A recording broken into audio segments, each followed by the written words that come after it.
मोहम्मद रफ़ीक कन्नड़ जुबान में जंग आज़ादी के उन्वान पर अपनी तकरीर पेश करें।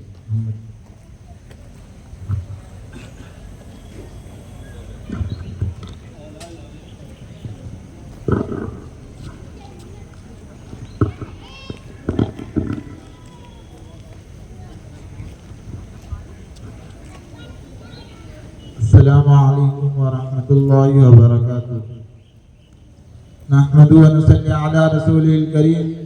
अम्मा बाद फ़अऊज़ु बिल्लाहि मिनश शैतानिर रजीम। बिस्मिल्लाहिर रहमानिर रहीम। इन्नल लज़ीना क़ालू रब्बुनल्लाहु थुम्मा इस्तक़ामू ततनज़्ज़लु अलैहिमुल मलाइका। सदक़ल्लाहुल अज़ीम। ವೇದಿಕೆ ಮೇಲೆ ಇರುವ ಗಣ್ಯರೇ ಹಾಗೂ ನನ್ನ ನೆಚ್ಚಿನ ಶಿಕ್ಷಕರೇ ಮತ್ತೆ ನನ್ನ ಸಹಪಾಠಿಗಳೇ, ನಿಮ್ಮೆಲ್ಲರಿಗೂ ಸ್ವತಂತ್ರ ದಿನಾಚರಣೆಯ ಆರ್ಥಿಕ ಶುಭಾಶಯಗಳು. ಇಂದು ನಾವೆಲ್ಲರೂ ಸಂಭ್ರಮದಿಂದ ಸ್ವತಂತ್ರ ದಿನಾಚರಣೆಯನ್ನು ಆಚರಿಸುತ್ತಿದ್ದೇವೆ. ಈ ಸಂಭ್ರಮದಲ್ಲಿ ನಾನು ನಿಮ್ಮ ಮುಂದೆ ಭಾರತ ಸ್ವತಂತ್ರ ಹೋರಾಟದಲ್ಲಿ ಮುಸ್ಲಿಂ ಪಾತ್ರ ಬಗ್ಗೆ ಕೆಲವು ನಿಮಿಷ ಮಾತನಾಡಲು ಬಯಸುತ್ತೇನೆ. ಪ್ರೀತಿಯ ಸ್ನೇಹಿತರೆ, 1601ರಲ್ಲಿ ಭಾರತದ ಪುಣ್ಯ ಭೂಮಿ ಮೇಲೆ ಬ್ರಿಟಿಷರ ಅಶುದ್ಧ ನೆರಳು ಬಿತ್ತು. ಆ ಸಮಯದಲ್ಲಿ ಭಾರತದ ರಾಜ ಜಹಾಂಗೀರ್ ಅವರು ಇದ್ದರು. ಮತ್ತೆ ಆ ಸಮಯದಲ್ಲಿ ಇಡೀ ಭಾರತದ ಭಾಷೆ ಪಾರ್ಸಿಯನ್ ಆಗಿತ್ತು. ಮತ್ತೆ ಬ್ರಿಟಿಷರು ಬರ್ತಾ ಬರ್ತಾ ತನ್ನ ಕೆಟ್ಟ ಬುದ್ಧಿವಂತಿಕೆಯಿಂದ ಇಲ್ಲಿನ ಯಜಮಾನರಾದರು. ಮತ್ತೆ ಇಲ್ಲಿನ ಜನರನ್ನು ಶಾಸಕರು ಹಿಂಸಿಸಲು ಪ್ರಾರಂಭಿಸಿದರು. ಮತ್ತೆ ಇಲ್ಲಿನ ಧಾರ್ಮಿಕ ಸ್ಥಳಗಳನ್ನು ವೈನ್ ಸೆಲ್ಲರ್ಗಳಿಗಾಗಿ ಪರಿವರ್ತನೆ ಮಾಡಿದರು. ಮತ್ತೆ ನಮ್ಮ ಘನತೆಯನ್ನು ಸಾರ್ವಜನಿಕವಾಗಿ ಹರಾಜು ಹಾಕಲು ಪ್ರಾರಂಭಿಸಿದರು.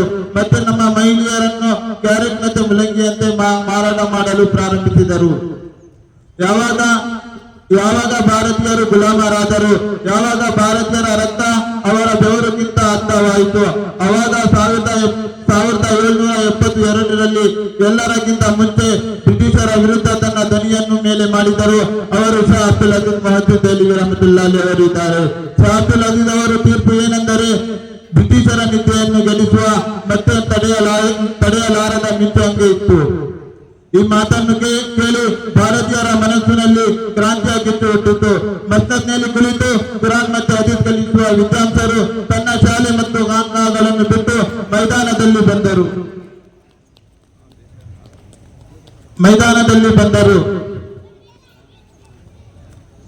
ಖಾನ್ಖಾಗಳನ್ನು ಬಿಟ್ಟು ಮೈದಾನದಲ್ಲಿ ಬಂದರು. ಮತ್ತೆ ಬ್ರಿಟಿಷರ ವಿರುದ್ಧ ಸೈನ್ಯವನ್ನು ಮಾಡಿ ಯುದ್ಧ ಮಾಡಲು ಆಯುಧಗಳು ಇಲ್ಲದೆ ಹೊರ ಬಂದಿದರು.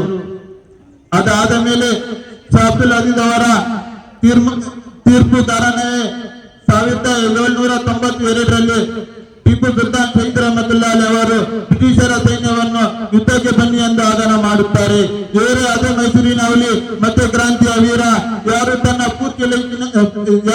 ಪೂರ್ತಿ ಜೀವನದಲ್ಲಿ ದೊಡ್ಡ ಮೇಲೆ ಬಿಲೇಡ್ ಹಚ್ಚಿಲ್ಲ. ಹಜರತ್ ಮದ್ನಿ ಅವರು ತಮ್ಮ ಪುಸ್ತಕದಲ್ಲಿ ಬರೆಯುತ್ತಾರೆ, ಸುಲ್ತಾನ್ ಟಿಪ್ಪು ತನ್ನ ಕಾಲದ ದೊಡ್ಡ ಹುಲಿ ಮತ್ತೆ ದೊಡ್ಡ ತಾಸೀರ್ ಮಾಡೋನು ಮಹಾನ್ ವ್ಯಕ್ತಿ ಇದ್ದರು. ಅದಾದ ಮೇಲೆ ಸುಲ್ತಾನ್ ಟಿಪ್ಪು ತನ್ನವರ ದ್ರೋಹ ಮತ್ತು ಮೋಸದಿಂದ 1799ರಲ್ಲಿ ಬ್ರಿಟಿಷರ ಕೈಯಲ್ಲಿ ಬಲಿಯಾದರು. ಅದಾದ ಮೇಲೆ 1831ರಲ್ಲಿ ಯಾವಾಗ ಬ್ರಿಟಿಷರ ರಾಜಕೀಯ ಭಾರತದಲ್ಲಿ ಪವರ್ಫುಲ್ ಆಯಿತು, ಅವಾಗ ಮುಸ್ಲಿಂ ವಿದ್ವಾಂಸರು ಹಲವಾರು ಮೀಟಿಂಗ್ ಮಾಡುತ್ತಾರೆ. ಅಂದರೆ 1856ರಲ್ಲಿ ಒಂದು ದೊಡ್ಡ ಮೀಟಿಂಗ್ ಆಗುತ್ತೆ. ಅದರಲ್ಲಿ ಹಜರತ್ ಮೌಲಾನಾ ಜಾಫರ್ ಥಾನಿಶ್ರೀ, ಹಜರತ್ ಮೌಲಾನಾ ಹಾಜಿ ಇಮ್ದಾದುಲ್ಲಾ ಮಹಾಜನ್ ಮಕ್ಕಿ, ಹಜರತ್ ವಿಲಾಯತ್ ಅಲಿ, ಹಜರತ್ ಗಂಗೋಹಿ, ಹಜರತ್ ನಾನೂತಿ ಮತ್ತೆ ಹಜರತ್ ಹಾಫಿಜ್ ಜಾಮೀನ್ ಶಹೀದ್ ಅವರು ಶರೀಕಾದರು. ಅದಾದ ಮೇಲೆ 1857ರಲ್ಲಿ ಒಂದು ದೊಡ್ಡ ತೀರ್ಮಾನ ಮಾಡುತ್ತಾರೆ. ಆ ತೀರ್ಮಾನದಲ್ಲಿ 2 ಪಂದ್ಯ ಮಾಡುತ್ತಾರೆ. ಒಂದು ಪಂದ್ಯ ಅಂಬಾಲ ಮೇಲೆ ಯಾರ ನ್ಯಾಯಕ್ತವ ಹಜರತ್ ಮೌಲಾನಾ ಜಾಫರ್ ಥಾನಿಶ್ರೀ ಮಾಡುತ್ತಾರೆ. ಮತ್ತೆ ಇನ್ನೊಂದು ನ್ಯಾಯಕ್ತವ ಶಾಮಲಿ ಮೇಲೆ ಎದರ ನ್ಯಾಯಕ್ತವ ಹಜರತ್ ಮೌಲಾನಾ ಹಾಜಿ ಇಮ್ದಾದುಲ್ಲಾ ಮಹಾಜನ್ ಮಕ್ಕಿ ರಹಮತುಲ್ಲಾಹಿ ಅವರು ಮಾಡುತ್ತಾರೆ. ಈ ಯುದ್ಧದಲ್ಲಿ ದೊಡ್ಡ ವಿದ್ವಾಂಸರು ಬಲಿಯಾದರು. ಮತ್ತೆ ಒಂದು ಬ್ರಿಟಿಷರ ಇತಿಹಾಸಕಾರ ಮಿಸ್ಟರ್ ಥಾಮ್ಸನ್ ಬರೆಯುತ್ತಾನೆ, 1864ರಿಂದ 1867ರವರೆಗೆ 14,000 ವಿದ್ಯಾರ್ಥಿಗಳನ್ನು ಮುಗಿಸಲಾಯಿತು. ಮತ್ತೆ ಮುಂದೆ ಹೇಳುತ್ತಾನೆ, ದಿಲ್ಲಿನ ಚಾಂದಿನಿ ಚೌಕ್ದಿಂದ ಕೈಬತ್ತನದ ಒಂದು ಮರ ಇಂಥದ್ದಿರಲಿಲ್ಲ, ಇದರ ಮೇಲೆ ವಿದ್ಯಾರ್ಥರ ಕುದಿಗೆ ನೇತಾಡದ್ದು ಕಾಣುತ್ತಿರಲಿಲ್ಲ. ಮತ್ತೆ ಮುಂದೆ ಹೇಳುತ್ತಾನೆ, ವಿದ್ಯಾರ್ಥರನ್ನು ಹಂದಿಯ ಜನ್ಮದಲ್ಲಿ ಬಂದು ಮಾಡಿ ಉರಿಯ ಬೆಂಕಿಯಲ್ಲಿ ಹಾಕ್ತಿದ್ದರು. ಮತ್ತೆ ವಿದ್ಯಾರ್ಥರನ್ನು ಚೀಲದಲ್ಲಿ ಹಾಕಿ ಬಂದೂಕಿನ ಗುಂಡಿನಿಂದ ಹಾರಿಸಲಾಯಿತು. ಮಿಸ್ಟರ್ ಥಾಮ್ಸನ್ ಹೇಳುತ್ತಾನೆ, ನನ್ನ ಮುಂದೆ ಉಲಮಾವರನ್ನು ತಗೊಂಡ್ಬರ್ತಿದ್ದರು, ಮತ್ತೆ ಅವರ ಬಟ್ಟೆಯನ್ನು ತೆಗೆಯಲಾಗುತ್ತೆ, ಮತ್ತೆ ಅವರನ್ನು ಈ ಮಾತನ್ನು ಹೇಳಲು ಬಲವಂತ ಮಾಡ್ತಾರೆ. ನೀವು ಬರೀ ಈ ಮಾತನ್ನು ಹೇಳಿ ನಾವು ನಿಮ್ಮನ್ನ ಬಿಡುಗಡೆ ಮಾಡುತ್ತೇನೆ. ಆ ಮಾತು ಏನೆಂದರೆ, ನೀವು 1857ರ ಸ್ವತಂತ್ರ ಹೋರಾಟದಲ್ಲಿ ಭಾಗವಹಿಸಿದ್ದಿರಲಿಲ್ಲ. ನನ್ನ ಪ್ರೀತಿಯ ವೀಕ್ಷಕರೇ, ಈ ಬಿತ್ತಿ ಕೇಳಿರಿ. ನಮ್ಮ ಹಿರಿಯರು ನಮ್ಮ ವಿದ್ಯಾರ್ಥಿಗಳು ಉರಿಯ ಬೆಂಕಿಯಲ್ಲಿ ಸುಡಲು ಇಷ್ಟ ಮಾಡಿದರು, ಆದರೆ ಬ್ರಿಟಿಷರ ಮುಂದೆ ತನ್ನ ತಲೆಯನ್ನು ಬಗ್ಗಿಸಲು ತಯಾರಾಗಿಲ್ಲ. ನನ್ನ ಪ್ರೀತಿಯ ವೀಕ್ಷಕರೇ, ಅದಾದ ಮೇಲೆ ಇದೇ ಯುದ್ಧದಲ್ಲಿ ನಾನಜಿ ಗಂಗೊಯ್ಯ ಅವರು ಗಾಯವಾದರು. ಇದೇ ಯುದ್ಧದಲ್ಲಿ ಅಜರ್ ಗಂಗೊಯ್ಯ ಅವರು ಗಾಯವಾದರು. ಮತ್ತೆ ಇದೇ ಯುದ್ಧದಲ್ಲಿ ಡಾಕ್ಟರ್ ಜಾಮೀನ್ ಶಹೀದ್ ರಹಮತುಲ್ಲಾಹಿ ಅವರು ಶಹೀದ್ ಆಗುತ್ತಾರೆ. ನನ್ನ ಪ್ರೀತಿಯ ವೀಕ್ಷಕರೇ, ಇವರೇ ನಮ್ಮ ದೊಡ್ಡ ಹಿರಿಯರು, ಯಾರು ತನ್ನ ಹೆಸರನ್ನು ಇತಿಹಾಸದಲ್ಲಿ ಶಾಶ್ವತವನ್ನು ಮಾಡಿದ್ದಾರೆ. ನನ್ನ ಪ್ರೀತಿಯ ವೀಕ್ಷಕರೇ, ಇಂದು ನಾವೆಲ್ಲ ಸ್ವತಂತ್ರ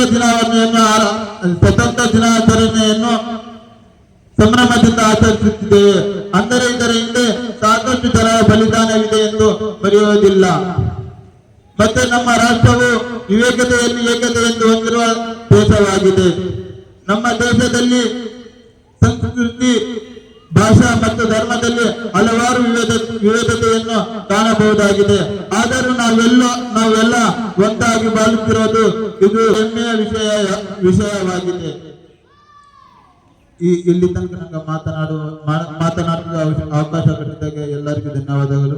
ಅಸ್ಸಲಾಮು ಅಲೈಕುಂ ವರಹಮತುಲ್ಲಾಹಿ ವಬರಕಾತುಹು.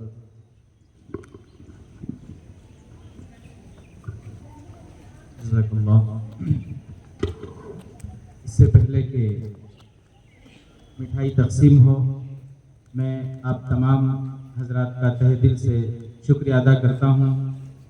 अल्लाह ताला ने आपको यहाँ आने की तौफीक अता फरमाई।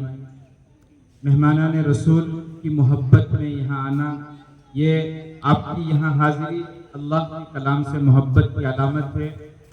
और अल्लाह के कलाम से मोहब्बत, यही मोहब्बत काम आने वाली है दुनिया में भी, कब्र में भी, हशर में भी, दोनों जहां में। अल्लाह ताला ये मोहब्बत हमेशा हमारे दिलों में बरकरार रखे। अल्लाह हमें आशिक़ कुरान बनाए, दाई कुरान बनाए। इससे पहले कि मजलिस का इख्तिताम हो, प्रोग्राम ख़त्म हो, मिठाई तकसीम हो, मैं यासिन मुनीर अफरोज़ इनकी ग्रुप को दावत देता हूँ कि वो आएँ और आकर तराना पेश करना है। तराने के बाद इंशाअल्लाह अपने अख्तिताम को पहुँचे। थोड़ी देर